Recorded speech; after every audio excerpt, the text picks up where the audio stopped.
اس لیے کہا گیا العلم حجاب الاکبر، کہ علم جو ہے وہ بڑا حجاب ہے۔ کیوں؟ کہ ایسا نعمت علم جو ہوتا ہے نا، وہ بندے کے اندر میں پیدا کرتا ہے، اور میں کی وجہ سے بندہ مارا جاتا ہے۔ یہود علماء کے اندر تکبر تھا۔ اللہ تعالیٰ فرماتے ہیں سأصرف عن آیاتی الذین یتکبرون فی الارض بغیر الحق۔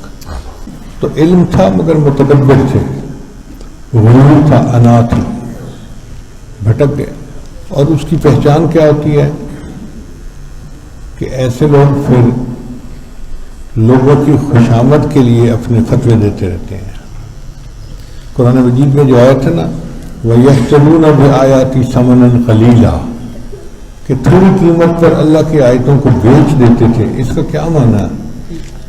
اس کا معنی یہ کہ جس نے ہدیے دیے اس کے لیے نرم فتویٰ، اور جس سے ذرا مخالفت ہوئی اس کے لیے گرم فتویٰ۔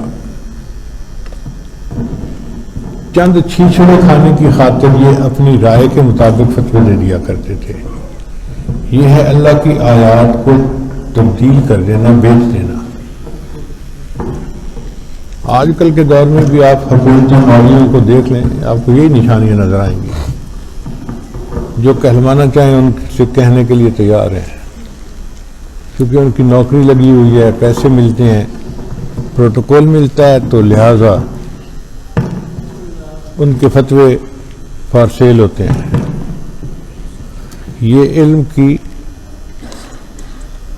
نعمت، علم کی پہچان ہے کہ معلومات تو ان کے پاس بہت ہوتی ہیں، بات ہی نہیں کرنے دیتے، ایک سے ایک نقصان نکالتے ہیں، مگر وہ ہدایت پہ نہیں ہوتے، گمراہ ہوتے ہیں۔ میرے پاس ایک دور حدیث کے طالب علم کو اس کا والد لایا، کہنے لگا جی میرے بیٹے کو سمجھائیں۔ میں نے کہا کیا ہوا؟ کہنے لگا یہ فرض نماز نہیں پڑھتا۔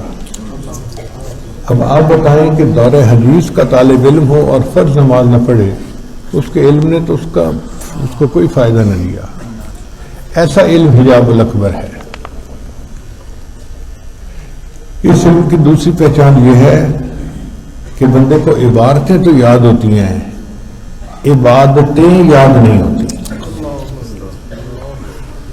چنانچہ بہت سارے طلباء کو ساری مسنون دعائیں یاد ہیں، پڑھتے ایک بھی نہیں ہے، چونکہ یاد نہیں آتی۔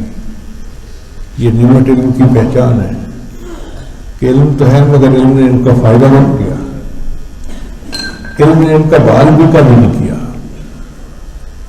تو ایسے علم سے اللہ کی پناہ۔ ایسے علماء کو اللہ نے قرآن مجید میں گدھے کی تشبیہ دی ہے، کمثل الحمار یحمل اسفارا۔ یہ گدھے ہیں جن کے اوپر بوجھ لادا گیا ہے۔